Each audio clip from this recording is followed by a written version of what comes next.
Bueno, pues vamos a empezar. Episodio número 3. Invitado Marcos Gracias, que por algún motivo los dioses del podcast no querían que grabáramos. Estaba ahí varios meses, semanas, y la última semana se complicó ahí la situación. ¿Cómo estás? Bienvenido. Bien, gracias. Aquí estrenándonos en esto del podcast. Algo nervioso, es la primera vez que estoy en este tema, ¿no? De podcast. Pero bueno, confianza contigo. Gracias. Y al final del día, el pretexto de hacer esto es como también invitar a los amigos, volverlos a ver, volverlos a charlar. Y sí tengo que reconocer que trato de invitar como a gente que respeto, que tengo admiración, y tratando como ahorita platicábamos en el inicio, pues con esa cultura de que no terminamos de aprender y mantener eso de estar creciendo y aprendiendo de lo que sabemos. Y a veces cuando uno platica o enseña de algún tema, pues vuelves a aprender, ¿no? Sí, se refresca el conocimiento y además te actualizas, que es lo importante y más en este giro. Ya. Oye, a ver, para conocerte un poquito más, Marcos, ¿de dónde vienes? ¿Dónde naces? ¿Cuáles son tus raíces? No eres de aquí de Monterrey, ¿verdad? No. A ver, platícame un poco. Pues bueno, yo nací en Guadalajara. Estoy viviendo en varios lados por tema primero de trabajo de mi papá. Ok. En lo personal empecé a trabajar en Tampico un tiempo. Después por cuestiones de, pues ahora sí que necesidad de trabajo, fui a Ciudad del Carmen, estuve también en Sonora. Y donde me especialicé o donde aprendí más de este tema fue precisamente en Sonora, en las minas. Yo trabajaba en mina subterránea. Ok. Aunque también tengo ahorita que mencionándolo, como dicen, ya hablándolo, se acuerda uno. Sí. Mi papá estuvo de seguridad. Él trabajó en Minerotlán. Ok. Y él estuvo en los tiempos donde empezó esto de primero ISO 9001. Ok. Primero lo que fue calidad, después seguridad, que era fue como un boom de que en las empresas grandes hacían que los concursos para que los niños participaran. Ya. Entonces, de cierta manera o indirectamente, siempre como que tuve ese bombardeo de qué se refería desde el uso del casco, los zapatos, pues desde siempre lo estuve viendo en la casa. Entonces, cuando ya empecé en estos temas, no era algo que desconocía. Obviamente no con formas técnicas, ¿no? Pero sí ubicaba más o menos. Pero antes de seguridad, ¿en qué estabas trabajando? O sea, ¿entraste a la industria directo a seguridad industrial o cuál fue tu primer trabajo laboral? Híjole, pues estuve en varios, así dando un poquito, acordándome de los formales. Estuve trabajando en Coca-Cola, en Grupo Tampico. Okay. Ahí fui obrero general. Ahí supe lo que son las frías de estivar tarimas de caja de medio. Sí, está pesado. Turnos de noche, doblar turnos. Okay. Después trabajé el típico trabajo en una pizzería, repartidor y así. Okay. Pero formalmente ya empecé primero en Chevrolet. Okay. Estuve trabajando en trasladistas, algo de servicio. Cuando empecé en la construcción fue en Casas Geo. Ahí estuve como postventa. Okay. Ahí es donde aprendí, yo creo que a lidiar con la gente, porque sí, la constructora sí está algo compleja. Entonces sí, de repente había que atender en calidad o postventa, le van calidad de vida, era atender los problemas de la gente, que si una humedad, que si una fisura. Y ahí es donde empiezas como las garantías. Sí, entonces no solamente tienes que aprender a ser muy concreto en lo que tienes que decir, no pues dar tantas vueltas, sino también a tener esa empatía con la persona para saber cómo acercarte a él. Después de ahí ya estuve pues hice lo de supervivencia costa afuera, para entrar a lo de plataformas. Aunque el tema de lleno, donde empecé con capacitaciones formales, fue en minería. En una mina que se llama Herradura, es en Caborca, Sonora. Okay. Ahí fue donde, cuando yo entro como, en las minas normalmente entras como ayudante general. Ya. Pero coincide que cuando entro, la persona de seguridad sale y el que está de supervisor sube de coordinador. Entonces él ocupaba un supervisor. Entonces empiezo a entrar yo como ayudante o auxiliar. En las capacitaciones a poca gente le gusta entrar. Okay. Y pues yo estaba, digo, no, pues enséñenme, ¿no? Lo que quiero. Entonces empecé a entrar a las capacitaciones, empecé a entrar a lo de las brigadas de rescate. Ok. Y poco a poco me fui empapando no solamente lo que se requería en sitio, en área, sino aparte la parte técnica. La 023, por ejemplo, en minería, de no solamente el por qué tienes que hacer esto, sino de dónde deriva el por qué y cuál es el motivo, ¿no?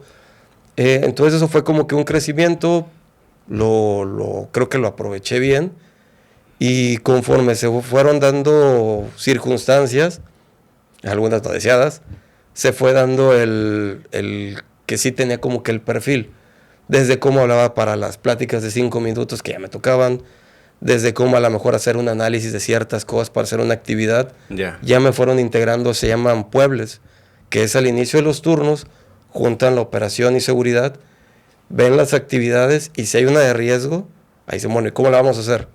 Entonces ahí pues ya me decía yo mis ideas, y no solamente la idea, sino pues por norma se tiene que hacer de esta forma, vamos a cumplir con norma y lo vamos haciendo bien.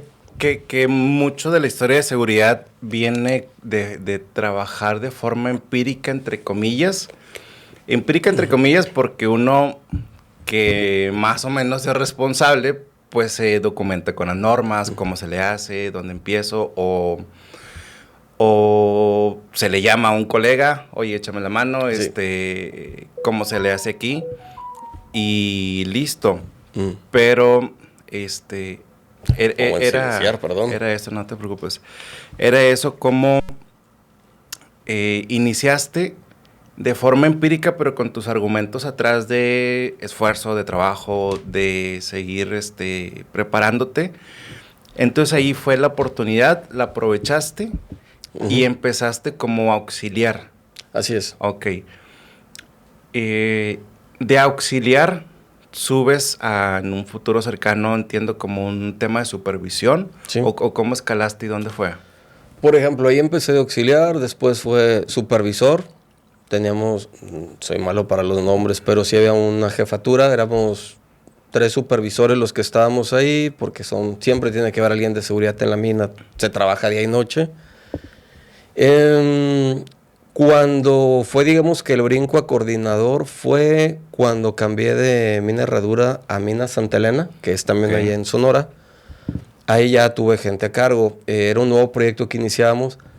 Para esto en Herradura, estas empresas canadienses, que aunque a lo mejor son críticas, le invierten mucho en el tema de capacitación. No escatiman. Entonces, a pesar de que yo era supervisor, ya tenía cursos, por ejemplo, de manejo de personal, gerencias, jefaturas, que aunque a lo mejor no tienes el puesto, ellos le invierten de ¿qué quieres? Y inscríbete. Y ya haces, y obviamente te dan tu certificación. Que es la cultura de ellos, que traían de trabajo canadiense. Así es. Y por eso aprovechaste la oportunidad de capacitarte y eso te llevó a escalar, me imagino, a otros puestos en coordinación. En el caso, por ejemplo, ya de jefatura, en el caso de Santa Elena, ya empecé a ver otros temas un poco más complejos. Ya no solamente era la parte del área, sino ya era parte, por ejemplo, llegaban auditorías. Allá la Secretaría del Trabajo es mucho más estricta que en otros lados, más en minería. Entonces ya era atender auditorías, ya era atender otro tipo de autoridades, ya era, por ejemplo, con la Sedena para el permiso de explosivos, trámite de lo que es la COA, todo eso. Y pues ahí mismo, por ejemplo, si vas a hacer un trámite, no te lo puedes aventar a la de picarle y ahí queda. Entonces, normalmente sí pedía, ¿sabes qué? Vamos a ver esto. Por ejemplo, autogestión, ocupamos un asesor para que vayamos con paso firme. Entonces, llegaba el asesor y nos enseñaba y aparte, pues nos apoyaba para la inscripción. De esa forma, como ahora sí que aprendes. Viendo, copy-paste. Exacto. Y aparte, ya entiendes el por qué. Por ejemplo, de repente llegan ciertas autoridades a decir, no, esto es lo que más te conviene, mira, que de esta forma ya te damos tiempo para que lo arregles. Y cuando ya ves con alguien que lo vivió, por ejemplo, un asesor que te dice, oye, pues es que a lo mejor una empresa de producción sí es fácil que lo alcance, pero tú eres, ahora sí que una mina, o sea, cada día tus variantes van cambiando, como en la construcción. Es bien difícil que tú alcances los estándares que te piden tal cuales. Entonces, el hecho de que tú te des de alta te va a implicar mucho más esfuerzo y mucho más inversión. Claro. Entonces, pues sí te va dando como que ese colmillo, como dices, de irlo viendo, de ir aprendiendo. Es más fácil de que, mira, esto, lo que ocupas para un formato, son estos los que te pide la norma. Perfecto. Ya sabes que con esos cumples muy bien. De repente llegas a otros lugares donde no, tienes que cumplir todo eso por normas. Y como que no, no es cierto. Lo que te pide la norma nada más es esto. Ok. A ver, para, para un poquito de contexto, explicar a la gente, tú eres o traes bastante experiencia en el tema industrial, en el tema de construcción y en el tema de minería. Para mí es algo que yo aprecio desde fuera porque no hay mucha gente que sea experta en las tres. Al menos en la comunidad donde yo me muevo, o son especialistas en emergencia, o son especialistas en construcción, o son especialistas en la minería. Y eso me parece a mí que es un diferenciador tuyo bastante grande. El paréntesis es, hace una semana íbamos a hacer este podcast y pasó el accidente de la mina allá en Coahuila, donde están atrapados los mineros. Y yo dije, deja aprovechar el podcast y pregunto desde su contexto qué pudo haber salido mal. Desafortunadamente, ahora sabemos que van a pasar bastante meses para recuperarlos, pero tú con la experiencia de minería, ¿qué supones sin conceder que haya pasado? De unos estándares a lo mejor canadienses, donde la máxima de seguridad es muy alta, a trabajar de forma insegura a 60 metros bajo tierra en una minera. Sí, de hecho 60 metros no es mucho. Realmente es poca la profundidad. Las minas de carbón no son tan profundas como las metálicas, como la de oro y plata.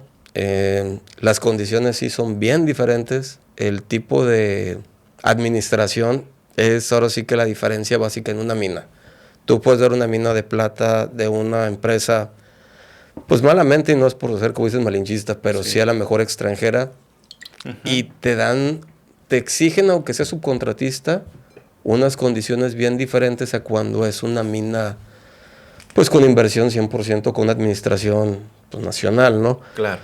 ¿Qué pudo pasar? Pueden ser muchas variantes. El sostenimiento pudo haber sido, el bombeo. No hablaron de ninguna explosión, básicamente fue un colapso. Normalmente también es una realidad, y hay una frase en minería, el cerro no tiene palabra de honor. Claro. O sea, las condiciones cambian. En donde yo trabajé tuvimos de repente asentamientos muy fuertes que realmente, a pesar de que teníamos enmallado, zarpeado, anclaje, colapso. O sea, estás abajo de la tierra, ¿no? ¿Qué creo que se pudo haber evitado? A lo mejor la respuesta. Hay mucha gente que es especialista, como dicen, en rescate acuático, rescate subterráneo, pero algo que sí en lo personal, como segurista he visto, el que sabe hacer mejor las cosas es el operador, o en este caso el especialista, ¿no? Los que mejor conocían esa mina son los mismos trabajadores. Y a lo mejor ahí sí estoy tomando un poquito más el romanticismo minero. Claro. Pero el que mejor te puede decir qué condiciones tenía, cómo estaban las áreas, son los mismos que estaban ahí. No, y es que en las noticias aparece una persona de edad en la minería, en ese caso particular, donde presiente que viene el colapso y salva uno. O sea, como que le dice, oye, esto va a tronar, salte, y donde va a hablarle a los demás, pues ahí se quedan atrapados. Entonces sí tienes mucho sentido lo que dices de que pues la persona que está ahí abajo, que conoce, que tiene años, pues es quien conoce el tema de qué va a suceder, ¿no? O cómo se comporta la naturaleza que no tiene palabra y de repente reacciona.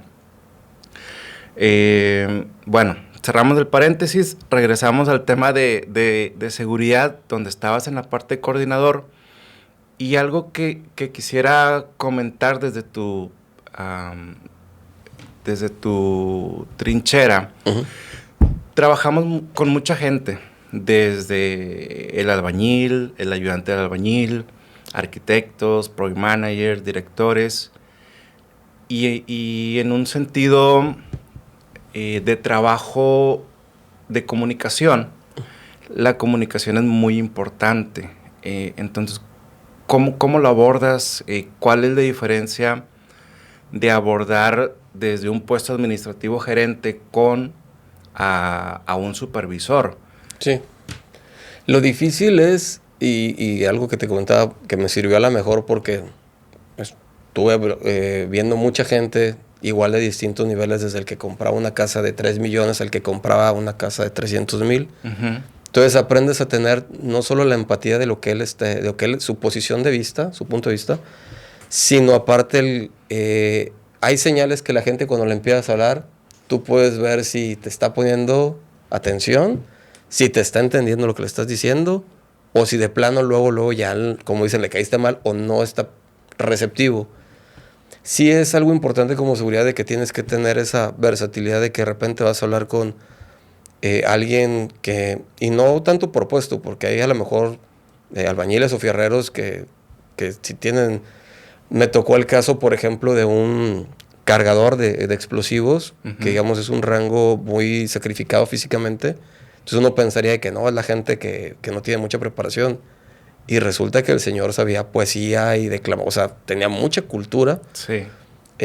Y no podías llegarle como normalmente otro, porque si era una persona no solamente preparada técnicamente de su especialidad, sino aparte tenía mucha cultura general.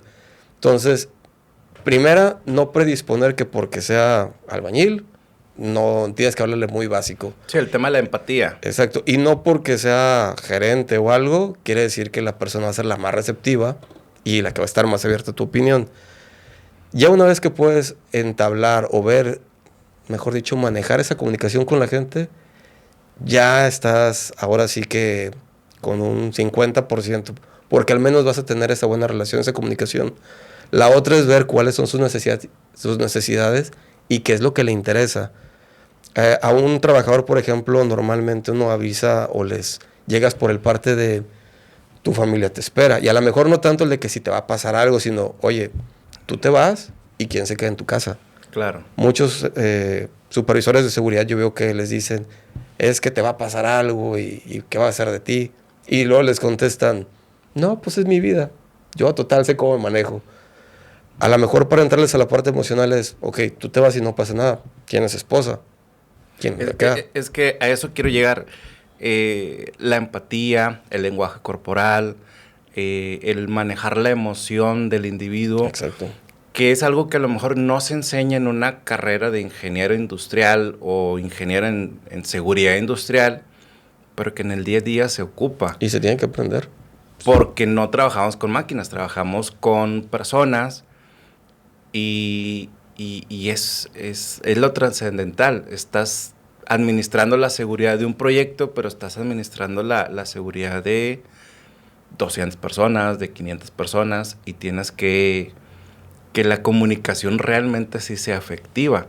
Porque sí, pasa un accidente, Dios no quiera, o es fatal o es grave. Entonces la comunicación sí es importante saber cómo llegarle al puesto que sea, al fierrero, al carpintero, al albañil, como también importante a los arquitectos o a los gerentes. Normalmente, fíjate que, por ejemplo, en el caso de le llegas por la parte emocional a los trabajadores para que se sensibilicen de que después de que pasa un evento no deseado, uh-huh, hay muchas consecuencias. No solamente es como que ya pasó y queda, o ya se murió, ¿no? O sea, hay un después de quién ve a sus hijos, quién ve a su perro, hasta eso, todo eso influye. En el caso de por ejemplo, las gerencias o en el caso de los mandos altos o mandos medios, también hay que entender de que ellos ven, por ejemplo, su día a día es la presión de terminar, sí, y de costos. Famoso avance. Exacto. Entonces, y no solamente en construcción, en producción también tienen que dar tantas cantidades, etcétera. Entonces tienes que ver cómo plantear tu idea y por qué es conveniente. Finalmente, la seguridad es un buen negocio. Cuando uno le empieza a restar a seguridad, te empiezan a venir cosas como sobretrabajos o retrabajos, sobrecostos, tiempos muertos. No solamente es, mira, hay que hacerlo con estas condiciones para que funcione la primera, sino que, por un decir, Vas a hacer un trabajo en un muro, lo quieres hacer con un andamio. ¿Cuánto te va a llevar a hacer el andamio, montarlo y correrlo, estar dando tu avance? ¿Cuánto tiempo pierdes? Compara con una Jenny, una articulada, Claro. y te vas a dar cuenta que a lo mejor el día que vas a esperar en que te llegue el equipo, ya lo cobraste a la larga porque fue mucho más rápido. Ujú. Los costos de tener ahí a la persona los puedes absorber con una mejor aplicación, una eficiencia en la aplicación. Entonces tienes que ver qué es lo que él está buscando, qué es lo que le conviene al proyecto e irte por ese lado. Ahora también siempre está la parte de, como segurista, hasta qué punto no puedes decir, hasta aquí sí, hasta aquí no. Yo creo que la primera es la parte de cuidar tu integridad legal. Ujú. Sabemos que como seguristas tienes una responsabilidad. Entonces, si uno ve que va a pasar algo que no debe suceder o que está claramente violentando una legislación, una norma, saber decir, ¿sabes qué? Aquí no. ¿Por qué? Porque sí somos responsables. Y por más que algún jefe, digo, los que están empezando, Claro. algún gerente, algún ingeniero, algún director, el que sea, ellos no van a responder porque la autoridad legalmente no va contra ellos. El dueño de la empresa a lo mejor sí no es el responsable primordial. Pero gente que tiene un coordinador, no, es que vamos a hacerlo de esta forma. No, y si pasa algo, él no va a ser responsable. Tú segurista vas a ser el responsable. La segunda es la salud también emocional. Si llega a pasar algo, siempre te queda ese, pude haberlo evitado. Claro. ¿Por qué no lo dije? ¿Por qué no lo mencioné? Sí, yo conozco gente que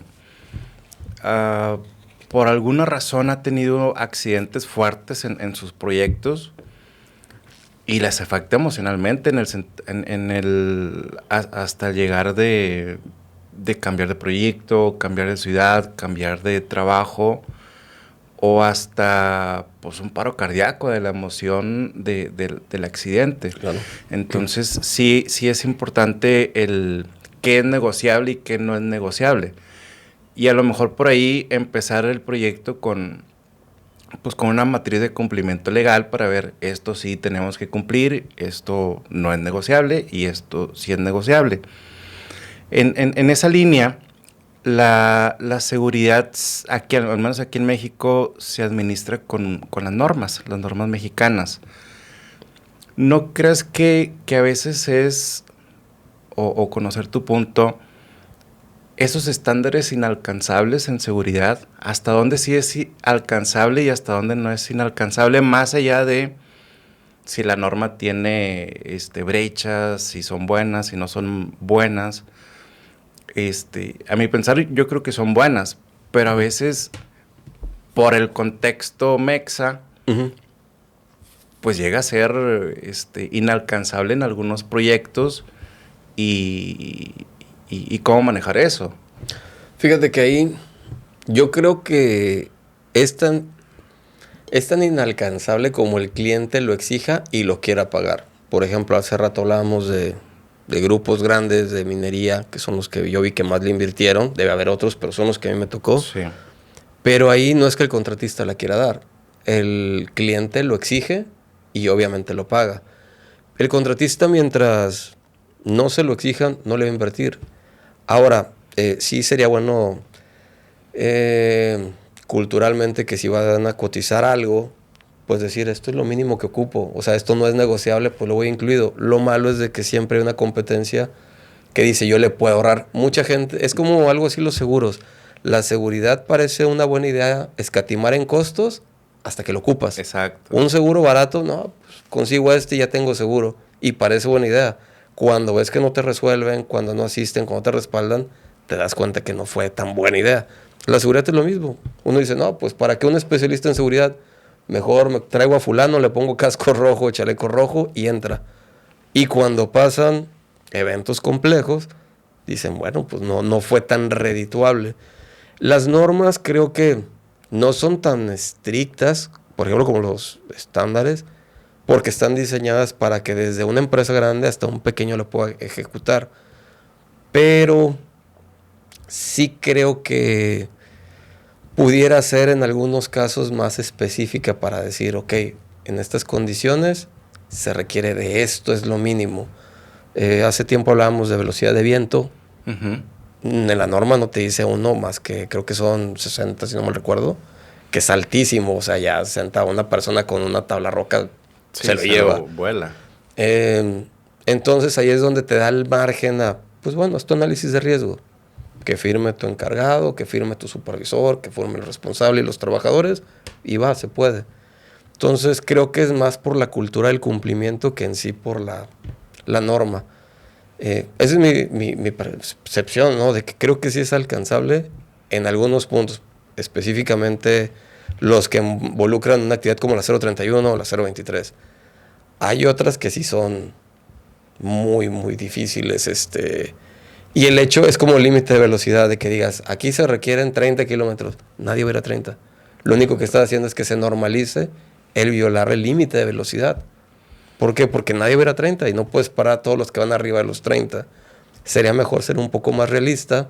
¿Sabes qué? Pues aquí van 50. Sí, es como el señalamiento de velocidad de la carretera que te dice máximo 80, pero está lloviendo y pues no puedes ir 80. Igual, exacto. Entonces tienes que ir medir bajo tu experiencia, bajo tu contexto, qué es lo que está permitido en tu medio ambiente. Uh-huh. Ahora, dentro de la Administración de Seguridad Industrial, pues a veces no todo es color de rosa, a veces hay baches, Muchos. hay, pues no sé, algunas auditorías que no son, no salimos tan bien librados, o multas o visitas. El tema de las derrotas dentro de la Administración de Seguridad, ¿cómo las lidias? ¿Cómo lo tomas tú? ¿Cómo manejarlas? Porque indistintamente en la vida laboral vas a tener bastantes derrotas. Claro. Que no significa que estés haciendo malas cosas, simplemente pues, recapitulas, vuelves a aprender y te suma experiencia. Pero ¿cómo lidiar con eso? En este caso, bueno, pues, retomar un poquito lo de el cómo manejes tus estándares. Por ejemplo, en lo personal es una situación de vida o muerte, el poner en riesgo a una persona. Es algo que si no, así me lo diga quien me lo diga, no pondría a una persona conscientemente en un riesgo de vida o muerte. Primero me salgo. Si yo sé que es algo inminente, pues que no, yo no voy a estar ahí. Las demás, cuando tienes bien definidas esas, ya las demás ya sabes cómo manejarlas. Por ejemplo, por un decir, en algunas unidades donde pasa el acarreo minero, que son los levantan bastante polvo en la tepetatera, le llaman. Okay. Hay que regar. Y si no riegan, pues te genera una multa por levantamiento de polvos, igual que aquí en la zona, ¿no? Sí. Entonces uno lo que hace, ¿sabes qué? Tienes que poner esa pipa bajo esta premisa, ¿no? Tantas veces. Puedes poner, como aquí se utiliza tipos de químicos que pueden aglutinar. Ok. Pero por alguna razón no quieren, ¿sabes qué? No, por costos, por lo que no, por tiempo, no se puede. Sabes que esa pudiera ser una derrota, pero dices, ok, no se va a hacer, estas son las consecuencias. Aquí están. Y con eso es una buena forma, por lo menos que yo la manejo, de si tú ya le estás diciendo cómo lo puedes evitar y las consecuencias, y pasan las consecuencias, pues nada, ok, una multa, sí, aquí está la multa. Aquí está donde creo que una respuesta sería, documenta todo ese aviso, esa para Claro. que cuando llegue la sanción, mira, aquí está, yo le avisé, aquí está avisado, esta es la multa. Ya no lo considero, esa más que una derrota lo considero un argumento válido para cuando vuelves, tenemos que poner, no sé, mangas en una línea aérea, una línea eléctrica. Oye, pero es que es muy caro. ¿Te acuerdas del riego? Sí. Bueno, pues esta es más cara y esta tiene un riesgo además. Va a haber un accidente. Es donde empiezas a manejar esas pequeñas derrotas como argumentos para después tener un peso en donde trabajes. El chiste es sí tenerlo documentado, sí avisar a las personas indicadas. Muchas veces ese temor de es que no puedo ir un poco más allá. No se trata de ser conejos y brincarse a todos, ¿no?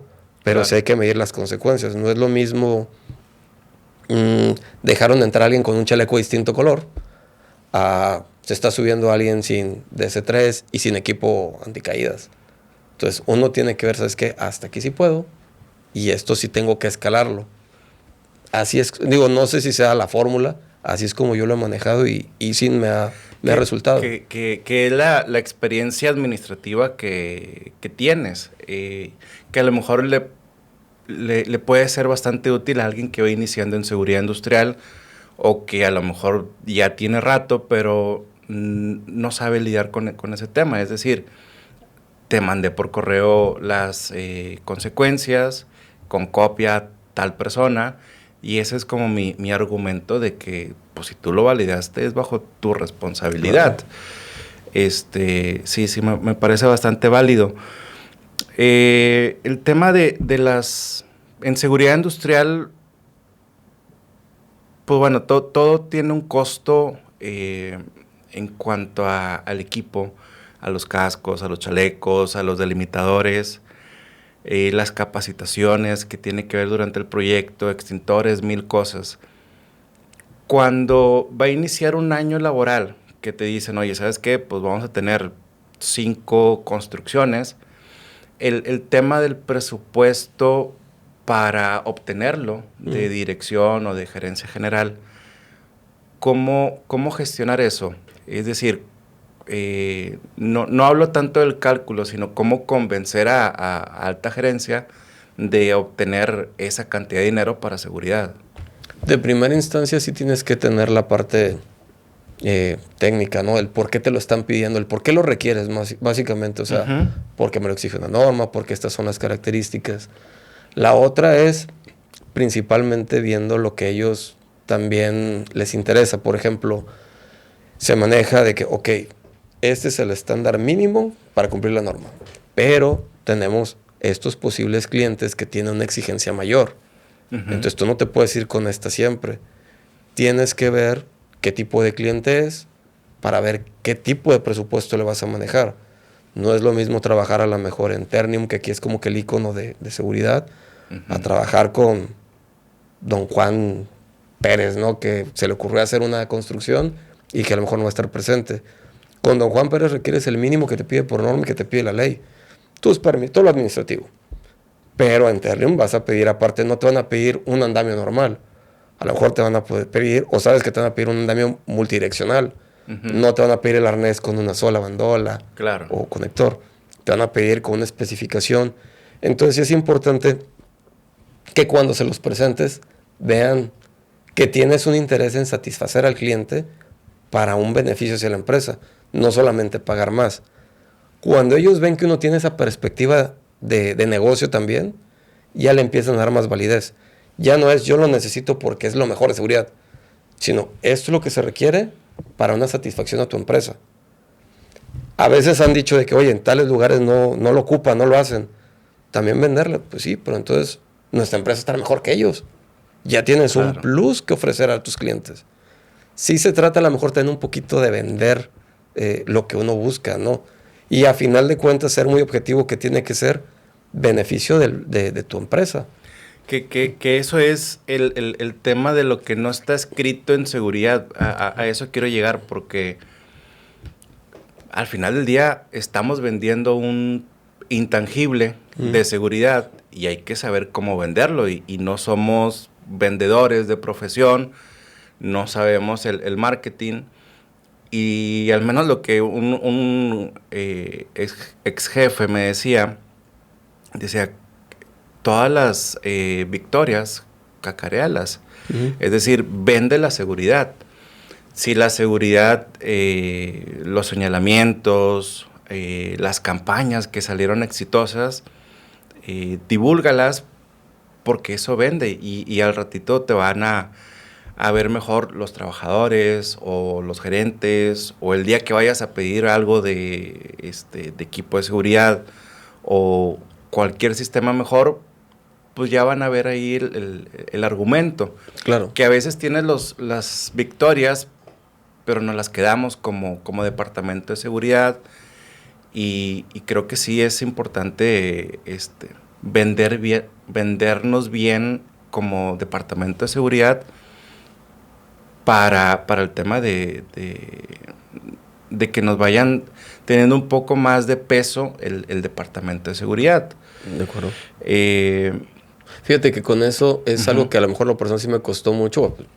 lo llegamos a vivir, de que siempre cuando uno hace las cosas bien, a un poco, no sé si decirlo para la antigüita, como que yo sé que hice el trabajo bien y con esto queda. Y es a lo mejor, como esto en las redes sociales, sí ha cambiado. Ahorita no solamente es el que esté bien. Si tienes un proyecto que tiene un cumplimiento, que se ve, no solamente que sabes que cumple con lo que te pide la norma, sino aparte que tiene una buena imagen, pues también súbela, vende. Ahorita la gente no solamente es, hazme algo bien hecho, es algo bien hecho con calidad, pero también que sea rentable, por ejemplo, con seguridad, que sea un costo. Y la gente cada vez se da más cuenta, desgraciadamente, con eventos como los que se tuvieron hace unas semanas aquí, en construcción, como los de la minería, es cuando voltean a ver que, ¿sabes qué? No, mejor sí contrátate a alguien que sepa. Sí. O los incendios que hay industriales. Ahora sí, tráete la capacitación de incendios. Ahora sí, dale mantenimiento al sistema contra incendios. Exacto. Pues una vez que ya pasó. Pero sí es importante esos temas que te digo, insisto, son intangibles, pero hay que saber venderlo. Al menos que creo que le puede servir más a una persona que va iniciando como para que lo sigan apoyando sus jefes, ¿no? Sí. Creo que es importante esa parte. Ahora, el tema de Marcos ahorita, si tuvieras una máquina del tiempo y regresaras 10 años atrás, ¿qué crees que tú le dirías a ese Marcos para que no cometiera tales errores, o tal vez vete por este lado que te va a servir más? Híjole, a lo mejor suena trillado, pero en alguna ocasión todo el mundo lo hemos pensado. Y digo, cualquier cosita que yo hubiera movido antes, no me tendría donde estoy.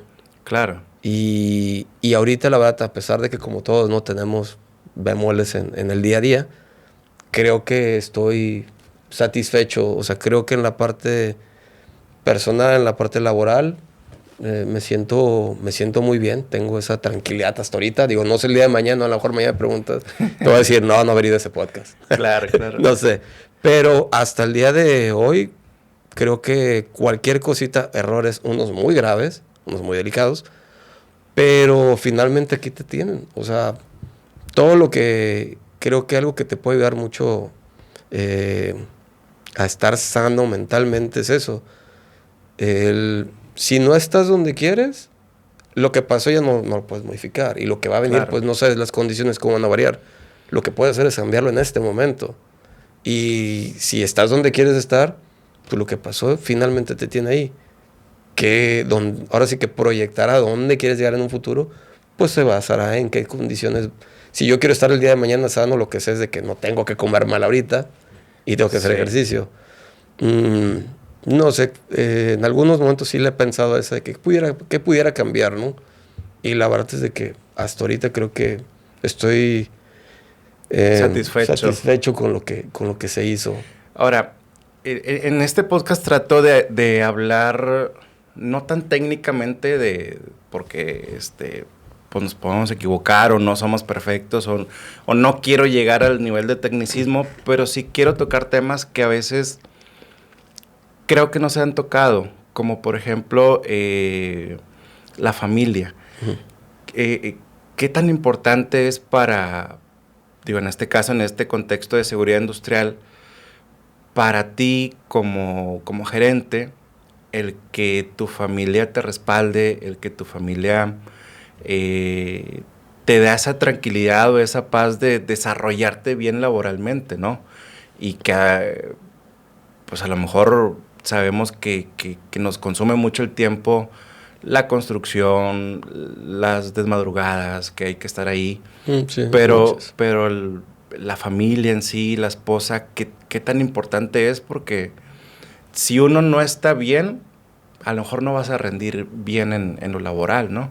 Es una realidad. Siempre dicen de que cuando uno sale a la casa hay que dejar los problemas de la casa, y en el trabajo y viceversa, ¿no? En el trabajo no puedes llevar los problemas del trabajo a la casa. Eso es una mentira. Somos personas. Claro. Problemas que tienes en tu casa te los vas a llevar al trabajo. Y si andas mal en la casa, muy probablemente vas a cometer errores o vas a lo mejor sobrereaccionar, a lo mejor tomar malas decisiones. Creo que hay que llegar a un equilibrio de no puedes dejar las cosas así de que ya me desconecto este chip, me pongo este chip, Pero sí, pues como todo, tener un equilibrio. Sí es muy importante que te apoyen, te va a facilitar mucho la vida. También es una realidad de que no puedes estar siempre esperando las condiciones ideales en tu familia para rendir el trabajo. Finalmente, problemas vas a tener, complicaciones, algunas tragedias van a pasar en las familias y uno tiene que, no digamos desconectarse de ello, pero sí entenderlo de que si tú te asistes al trabajo es porque consideras a ti mismo que vas a desempeñarlo bien. Si un día por alguna situación, y como consejo, ¿no?, se sienten afectados de más vale avisar al jefe, sabes que tuve este problema, no puedo asistir, porque imagínate, en nuestro giro los errores sí se pagan caros. Claro. Como dicen, una omisión de seguridad se paga con dinero, tiempo, sangre. Te va a costar mucha lana, te va a costar mucho tiempo perdido o va a pasar un accidente. Entonces, si tú vas disminuido por algún tema económico, familiar, qué sé yo, puedes cometer errores. Y la gente, cuando ha tocado algún evento, un accidente, al primero que buscan es el de seguridad. Si tú no estás para rendir ahí, de hecho, tú que estás también, que estás de primeros auxilios, hay como una estadística que dice, si tú das el 100% de tu servicio, le estás dando un 30% de posibilidades de vida, porque no tienes los recursos ni tienes la preparación técnica de un doctor, un paramédico, como segurista nada más, ¿no? Entonces, si uno no va al 100%, le vas a restringir mucho las posibilidades en caso de una emergencia o simplemente al prepararte para alguna maniobra. Ese sería mi consejo. Sí es importante que te apoyen, sí es una gran ayuda, pero sabemos de que nadie tiene una situación ideal. Sí. Consejo, si en esa situación sientes que estás sobrepasándote, mejor ese día, pues sí se vale pedir permiso, sabes que hoy no puedo. Claro. Porque puede tener consecuencias más graves. De hecho, es muy conocido que las personas que llegan con alguna situación son más propensas a tener algún accidente. Ya. Fíjate, uno de los temas que me gustaría también tocar, que le puede servir a un chavito o chavita que va iniciando en el tema de seguridad, que tiene estos, pues esa espinita por iniciar en este ambiente, ya sea el industrial o construcción, o simplemente alguien que ya tiene experiencia y llega a un trabajo por primera vez. Te contratan, pasaste las entrevistas. En tu perspectiva, cuál es el mínimo indispensable que hay que llegar haciendo a un lugar nuevo de trabajo? Obviamente desde el lado de seguridad industrial. ¿Cuáles serían como los primeros 3, 5 o 7 pasos básicos que hay que hacer a cualquier empresa donde llegues? Pues primero aprovechar ahora sí que la perspectiva que tienes como nuevo en la empresa. Normalmente se tiene una ceguera de taller para la gente que ya está ahí, que ellos ya no ven. Entonces, cuando tú vas llegando con ojos frescos, vas a tener una visión mucho más clara de las condiciones y documentarla. Sería yo creo que de las primeras, aprovechar eso. Sí es importante ver cuáles son las condiciones críticas y con el que va a ser el jefe directo empezar a no ser reservado, porque sí es importante decir cuáles son las cosas que ves mal. También estar muy perceptivo a que, sobre todo cuando alguien sale de la carrera, ahorita que hay carrera de seguridad industrial, va a llegar como queriendo cumplir con todo lo que te dijeron. Y en muchas industrias, a veces por administración, a veces por recursos, no se puede. Entonces, si uno llega diciendo es que tiene que ser así, tiene que ser aquí, y no preparas todo, el por qué tiene que ser así, incluso en muchos lugares, si la empresa es pequeña, no solamente tienes que tener estas condiciones, sino informarte, mira, tienes que tener estas condiciones y lo podemos hacer con estos recursos que vi. Sí es válido llegar disciplinado a un lugar, pero sí hay que tener la empatía de dónde estás parado. Claro. Hay empresas donde te van a decir, sí, pídeles todo, o sea, y si hay que parar, para. Hay otras que van a decir, no me puedes parar, porque si tú me paras la producción 30 minutos, por ejemplo, en Coca-Cola, una línea para 30 minutos, son millones de pesos que se van a invertir, porque retrasas todo un proceso, no solamente es esos 30 minutos de producción. Entonces, aprovechar la mirada fresca, ver dónde estar parados con su jefe directo, si es que lo van a tener, o si ustedes van a ser los encargados con el patrón o el director que esté ahí, y empezar a ver a la gente qué cultura de seguridad tienen. Porque a veces las empresas quieren cambiar, contratan a alguien que sabe, pero no puedes cambiar todas las instalaciones o todo lo material si no has trabajado en lo cultural. Entonces también es una buena forma de ver dónde estás parado con la gente. Ahora, los que van a tener puestos de cargos, a lo mejor eso es un poco también de más, pero creo que es importante. Cuando uno entra a una empresa, el puesto te dura 2 semanas, 1 semana o 2 semanas, de acuerdo a qué puesto y cómo sea tu gente. Te van a decir, tú eres el gerente o tú eres la jefatura de seguridad. Y por 1 o 2 semanas te van a respetar como el jefe de seguridad. Después de esas 2 semanas, va a ser tu trabajo. Si la jefatura no pesa, es porque algo no estás haciendo. No quiere decir que seas malo. Uh-huh. Simplemente no estás dando el mensaje o no estás llegándole bien ya sea a la gente o a los administradores. A ver, otra vez. Esa última parte de las 2 semanas, ¿cómo lo platicabas? Es de cuenta, el puesto, o así lo que me ha tocado, te dura 2 semanas. Y no solamente lo como seguridad. Ahora sí que, dando un poco de contexto, en algunas unidades nos tocaba que un residente. Ajá, ok. Y como era el residente, claro que todo el mundo le da una importancia. Tiene como que ese peso el puesto. Te pusieron ahí porque sabes. Uh-huh. Y porque puedes resolver, y etcétera, etcétera. Pero si a las 2 semanas vieron que no rendiste, no asistes, no eres congruente con lo que debe ser tu puesto y lo que dices, uh-huh, se empieza a restar esa autoridad. Entonces ya empiezan a brincarle el jefe, la supervisión, ya no lo toma en cuenta. En el caso de seguridad, lo veo muy similar.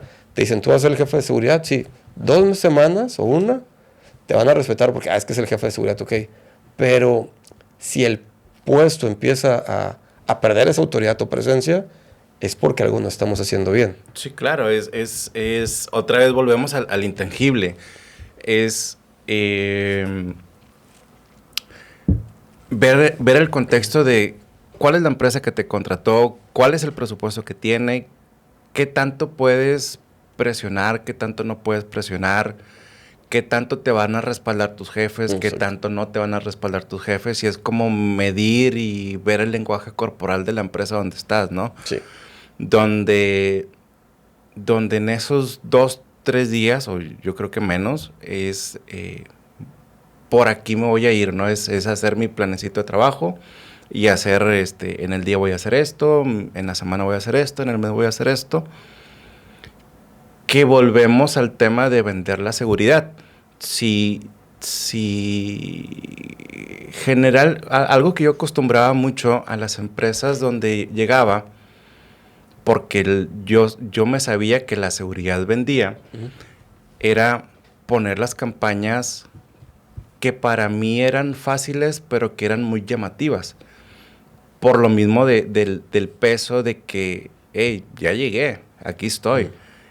Pues campañas de salud del IMSS, campañas de visuales, campañas de medio ambiente, del arbolito, que no generan tanto costo, pero estás mandando un mensaje de, hey, aquí estoy. Ya está cambiando, ya se está trabajando en estos temas. ¿Sí? Ya si le agregas el estar día a día en piso, el relacionarte con la gente, oye, pues si antes estaba la excavación sin seguridad y ahora ya te exijo que la enmayes, que le pongas la varillita, que le pongas esto, visualmente estás mandando un mensaje de que aquí estoy.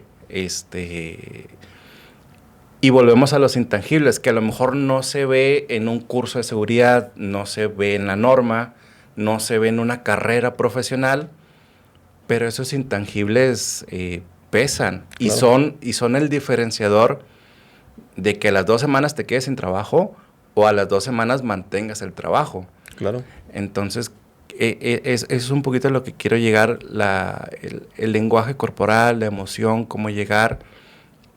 Yo recuerdo una charla, no me recuerdo, creo que era contigo o con otro especialista de seguridad. En el caso de él era patrimonial, donde en una X carretera nacional choca un tráiler, sale un sinnúmero de gente, estás hablando de más de 80 personas, a rodear y llevarse la mercancía.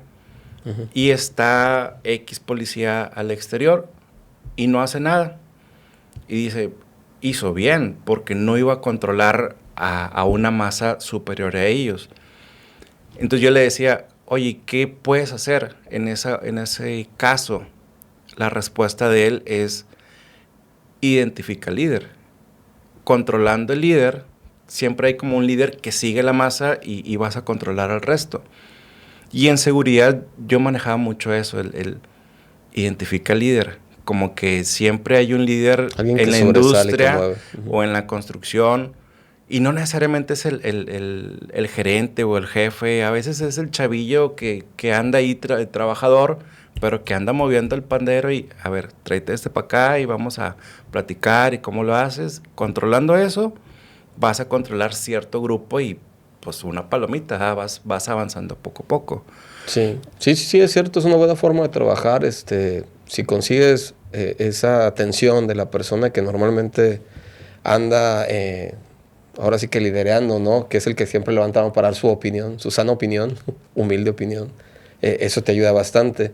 Algo que también he visto ahorita, aprovechando que pudiera servirle a gente que está empezando, he visto que depende de las zonas y depende del giro, las personas cuando tienen un cargo se involucran un poco menos en la parte de la actividad. Algo que, recordando, sí me sirvió mucho, sobre todo en empresas difíciles como lo de la minería, es meter las manos. Por ejemplo, cuando había que cargar un tope, había que utilizar guantes. Nadie los utilizaba. Y cuando alguien se los pedía es de que, pues, es que no sabes esto porque nunca lo has hecho.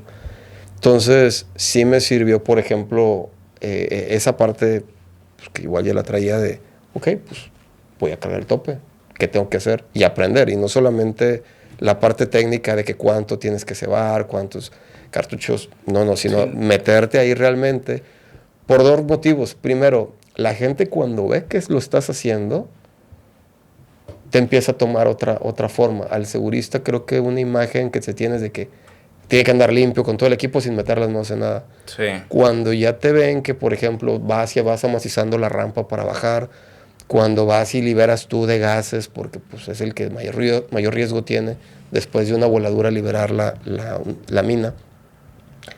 Cuando pasan las emergencias que te vean ahí realmente metiendo manos, es cuando empieza a cambiar esa parte de segurín, sino ya como que, no, pues, el de seguridad. También influye mucho en qué tanto vean a la persona que se mete, que sabe hacer las cosas. No es lo mismo que te digan, ¿sabes qué? Tienes que hacerlo así, porque aquí dice el manualito es, claro, hazlo, y si yo puedo hacerlo con guantes, que no soy especialista, pues tú también puedes. Si yo puedo estar en un tope amacizando, por ejemplo, se quita mucho el overol por el calor, y eso te deshidrata más rápido. Uh-huh. Entonces, no, pues tienes que quedarte con el overol puesto, porque eso limita que te deshidrates. O sea, que vean que seas congruente con lo que estás diciendo y que sepan que también lo puedes hacer, en lo personal sí me ayudó mucho. Tú hace rato preguntaste, ¿por qué fue que hubo ese brinco tan rápido? Fue mucho porque la percepción de la gente uh-huh. sí estaba mucho de que sí hacía las cosas. Agarrar un scoop tram, agarrar la retro para amacizar, simplemente meter un bulldozer para limpiar una rampa, son cosas que un segurista a lo mejor no lo hacía, no se limitaba nada más a su recorrido, sus llamadas de atención, poner barricadas y vámonos. Sí. Cuando ven que te integras en ese tipo de cosas, te van dando... Que volvemos a la empatía. Sí. En mi experiencia, yo he notado que la gente trabajador, en el contexto de construcción, es muy noble. O en el tema industrial. Es decir, noble en el contexto de seguridad industrial. Si tú les dices algo, lo hacen. Más allá de que son buenas personas, es un caso para poderme explicar mejor. De repente llegamos como seguridad con el de montacargas. Oye, pues, ¿dónde está el checklist? No, pues no está. Ay, ¿por qué no está? Pues porque reporto algo y no me pelan. Y eso genera una condición insegura y probablemente en un futuro, pues, un accidente. Entonces, cuando llegas y le dices, oye, bueno, pues vamos a empezar un checklist. Hay un choque de resistencia y por qué lo tengo que hacer y no estoy acostumbrado a hacerlo. Pero cuando rompes esa barrera y tú le das resultados a ese trabajador, ahora él es el que te busca a ti, en el sentido de, oye, ya terminé mi checklist, ¿por qué no has venido a revisármelo? Claro. Entonces, es esa cultura de que se tiene que ser, por llamarlo de alguna forma, agresivo, o sea, no ser pasivo en seguridad, sino ser agresivo, romper, chocar con esa cultura que te va a llevar 2 semanas, un mes y medio, pero rompiendo eso, te vas a echar a la bolsa a ese trabajador. Y eso va a contagiar, pues, al otro, ¿no? Que es el típico de que llegas a una empresa y, no, pues siempre ha sido así las cosas y nunca hemos tenido accidentes y lo hago así porque llevo toda la vida haciéndolo, pero cuando les demuestras, como dices, con hechos, con trabajos, con resultados, el día que les vayas a pedir algo de cambiar o de usar un equipo, pues ya te tienen en otra perspectiva. Sí, tienen menos resistencia al cambio. Ahora, ese argumento también es bien conocido de, no, pues tengo 15 años haciendo esto. Y yo, pues igual te enseñaron mal. Tienes 15 años haciendo algo que no está de la mejor manera, que ser la de esta, pero no vas a llegar con una persona de 55 años, un operador, por ejemplo, Scooptram ya grande, así, porque te decir, pues, ¿tú qué edad tienes en la mina como para enseñarme? Entonces hay que ir preparado. Mira, por esto, por ejemplo, ¿por qué no puedes quitar el bloqueo de la puerta? De que si está abierta se bloquea el joystick. Y decir, mira, pasaron estos accidentes. Porque se distrajo, porque se le atravesó el overall, pero aquí están, o sea, no lo digo yo. Claro. Aquí igual puede ser con información de la norma, no lo estoy diciendo yo. Aquí lo dice. Entonces, ahí es donde te puede pesar más, a pesar de que no tengas los años de experiencia. Si vas preparado, y ahora sí que más o menos de con lo que te vas a enfrentar, es más fácil que tengas convencimiento con la gente. Mira, para ir cerrando ya un poquito el espacio, si quieres mencionar algo para ir cerrando, chido.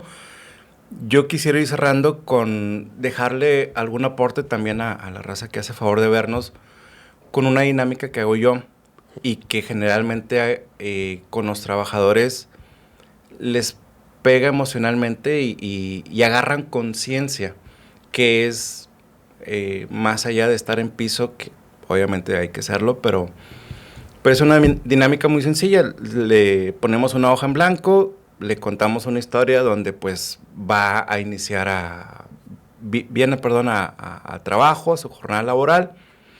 En ese camino al trabajo sufre un accidente, un accidente fatal, llega ya pues arriba y el de arriba le dice, oye, tienes 5 minutos para despedirte de tus seres queridos. Y en esos 5 minutos o 10 minutos empieza a poner en esa hoja en blanco, pues a despedirse de sus seres queridos. Pues su mamá, su hijo, su hija, sus seres queridos, papá, esposa, etc. Cuando al final de la dinámica lo leen, hay muchos que se quiebran por lo emocional, porque realmente se están despidiendo. Sí. Y a lo que quiero llegar, o la finalidad de la dinámica es, hey, tienes otra oportunidad, usa tus lentes, vienes en carro, usa tu cinturón, evítate esta despedida haciendo o comportándote de una manera mejor en seguridad. Y ahí es donde, pues con detallitos de esos, ayuda para cambiar un tema de la cultura. Uh-huh. Alguna vez me la aplicaron en una inducción a una empresa y de ahí la agarré y está bastante bien. Está interesante.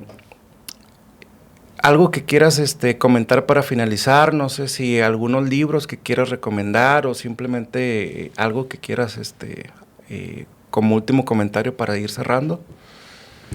Híjole, pues es mucha. Yo pensé que íbamos a tardarnos menos, más, y no, se fue muy rápido el tiempo. Algo, nada más es Si van a meterse al tema de seguridad, dense cuenta de que no va a ser fácil. No, si quieren ser unos buenos elementos de seguridad, no solamente es ir señalando y castigando gente. Va mucho más allá. Sí, a veces es necesario. Argumentos como el que mencionas, así rápidos, para gente muy difícil que de plano sí está muy a la antigüita.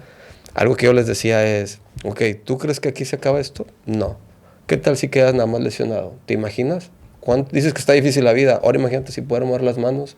Tú te vas, ¿tienes una hija? ¿Tienes un hijo? ¿Quién va a ver por esa niña o ese niño? Si es niña, a los 16 años, ese señor la va a ver como su hija. No es su hija. Y tú no vas a estar para hacer nada. ¿Quieres hacer un cambio realmente, cuidar a esa familia? Ahorita es cuando. Esa es una para en el caso de cuando de plano dicen, no, es mi vida y yo sí quiero aquí. La otra es cuando una persona de plano está muy renuente, decir, ¿sabes? O cuando se tiene que ir la persona, es, ¿sabes? Te estás yendo no porque yo te corra. Claro. Tú tomaste las acciones que estás aquí. Ahora, de yo avisarle a tu familia que no vas a llegar hoy, prefiero que tú le vayas y le digas explicaciones de por qué hay que buscar trabajo. Claro. Ese es como yo lo veo, o sí lo manejo. Sí, estoy hablando de situaciones bien específicas, no quiere decir que con todos sea igual, pero creo que son dos argumentos que me han servido mucho. Cuando alguien de plano no quiere seguridad, ¿sabes qué? Pues mira, muchas gracias. Prefiero que tú andes buscándome ya trabajo a yo estar mañana checando o avisándole a tu familia que pues ya falleciste o te pasó algo. ¿Qué? Ya está, pues se alinearon las estrellas para hacer este podcast después de mucho tiempo. Gracias por echarte la vuelta, por tu tiempo. Y pues con esto despedimos el episodio número 3. Marcos Gracia, gracias. Nos vemos. Al contrario, Humberto, muchas gracias y pues aquí estamos cualquier cosa. Gracias. Vámonos.